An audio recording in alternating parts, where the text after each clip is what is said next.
Welcome back to the Academic Affairs Update. I'm Raegan Neufeld here with University Provost Dr. Jill Arensdorf. Every episode we'll be unpacking the issues and aspects of academic affairs that impact you, the faculty and staff. Welcome back, Dr. Arensdorf. Thank you for joining me. Thank you, Raegan. Thanks for being willing to do this. Of course.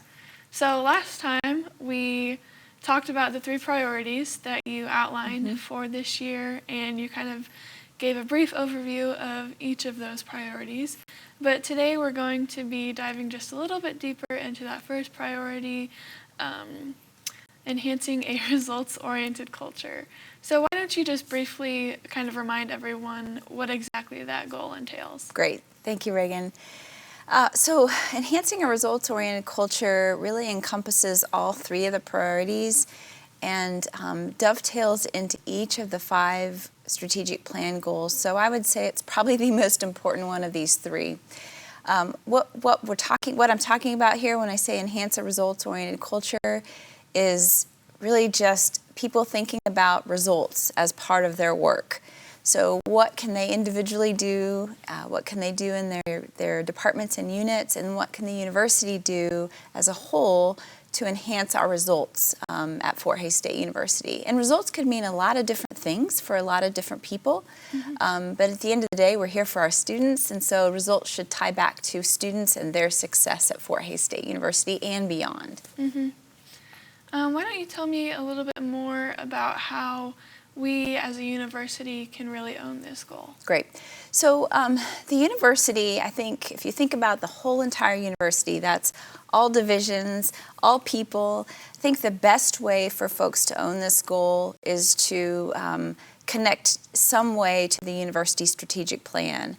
And so I think I've maybe referenced this in the first video. I can't honestly remember, but the university is in the year 5 of our strategic plan. It's a 5-year plan, and so over the next year, as we sunset the current plan, we're also planning for the next iteration of the university strategic plan. And so as we think about that, there are going to be opportunities for faculty, staff, students, and others in the community, other stakeholders in the community, to speak into the next strategic plan. And we want that strategic plan to be results-oriented. And so even this fall, the university will have an opportunity to complete a survey that will help folks connected more closely with the strategic plan, an opportunity to see what does the university want and see as its opportunity in the next strategic plan. And all of that has to be results-focused, outcomes-focused, strategy-focused. And so that's kind of a big picture piece of how the university can connect to the results-oriented piece of the strategic, or of the priorities. Yeah. And then kind of on the flip side, how might an individual kind of think about this goal when, working to achieve it? Yeah. I spoke about this a little bit during the first video, but I want to hone in on a few key words.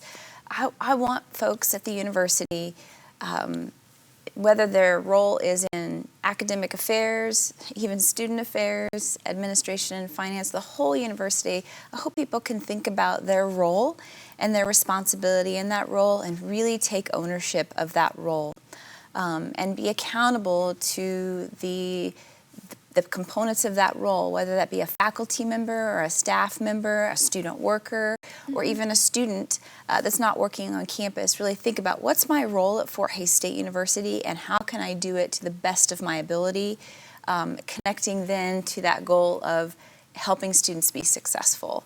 So that's a number 1 priority, I would say, for individuals. Another way that an individual could think about results-oriented culture is completing that survey that I just talked about with regard to the strategic plan goals for the next strategic plan. Just that one little act of, I'll call it leadership, will help us enhance our university culture around results. Another thing that I believe I spoke about in that first video, but I want to hone in on again in this one, is leadership development opportunities. I am very passionate about leadership and know that it can make a difference if you have that mindset and that ethic of leadership in your work. And so we will be, over the next 2 years, affording folks across this university community leadership opportunities through leadership development here on our campus. And so more will be coming out about that later this fall and into the spring semester. Yeah, so all of what you just talked about, how might an individual then take that to their department and even the university as a whole, and how would they incorporate that into the department's or university's way of achieving this first priority? Raegan, that's a great question, because we all have to own our own roles, but we all are typically a part of a bigger unit, whether that be a department or a college or another type of unit on campus. And so a couple things that I have thought about here with regard to how a department or a unit might get involved in results-oriented culture is using data to make decisions. One of the other priority areas is data management and usage. And we know at Fort Hays State we have lots of great data, but it's a little difficult to mine and use right now.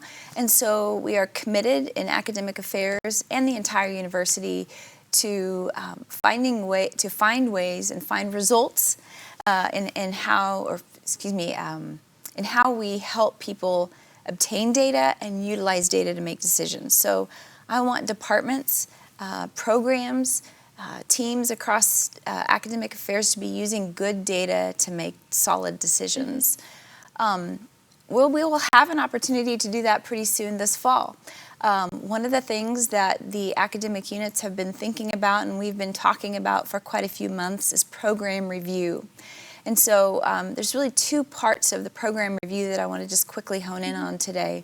One is through the Kansas Board of Regents. The Kansas Board of Regents has updated their program review process, and so we are going to be participating in that process this fall.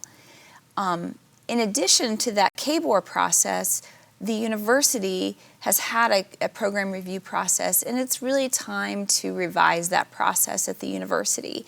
And so that will be another way, speaking into results, that a department, a program, an academic program will be able to participate in results, both through that KBOR process, but also through our internal program review process that will be being revised over the next year.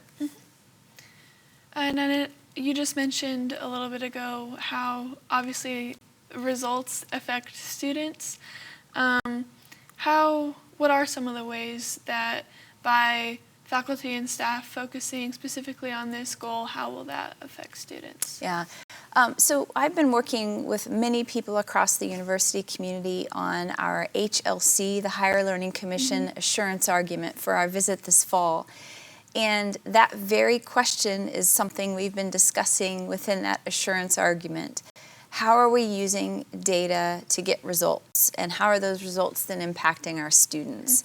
And so retention data and persistence data and then time to graduation for students, those are just three very simple ways to, well, it's not really simple, it's complicated, but those are three ways that we can measure a student's success at the university, but it exceeds that greatly. And so that's the kind of data that we need to have at people's fingertips so they can say, okay, this class is not picking up on the material, and I know that in real time, or this group of students is struggling at Fort Hays, I wonder why that might be, and be able to really mine that data and then make results-oriented decisions to get to that next level of success for students. Okay, and then the last question I think that I have is, how can faculty and staff expect you to help guide them, well, you as well as the rest of the academic affairs team, how can they expect kind of guidance in achieving this goal? Yeah, so multiple ways. We'll continue to have conversations about this, not only through this medium, but in my conversations with Jill, I'll be able to provide guidance and speak more detail into some of these things if people are curious about them. I will continue to work with our shared governance groups here on campus to make sure that those groups are informed of things that are happening. But probably more important than informing, I want to work together with folks to help craft what results-oriented might look like to each of them. And so one of the ways that will occur is through my team. And so the academic affairs team who spoke into these 3 priorities and helped craft and refine them will be messaging out and with their teams about how this pertains specifically to their unit or their individual work or to the university's strategies for the year. And then people speaking into the university's strategic plan is another really important way to get involved and be a part of the next iteration of that plan. Great.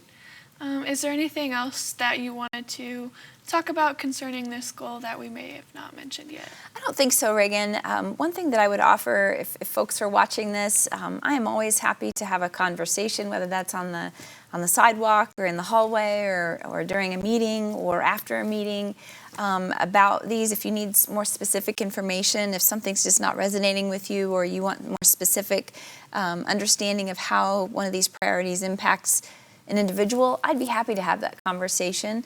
I hope that people are starting to find themselves in these priorities, especially this one, because we all owe our students and our other stakeholders results. And I hope by honing in on this, we can be even more results focused at Fort Hays State. All right, well, I think that will wrap up this episode of the Academic Affairs Update, but next time we will be talking more about that second priority, community engagement.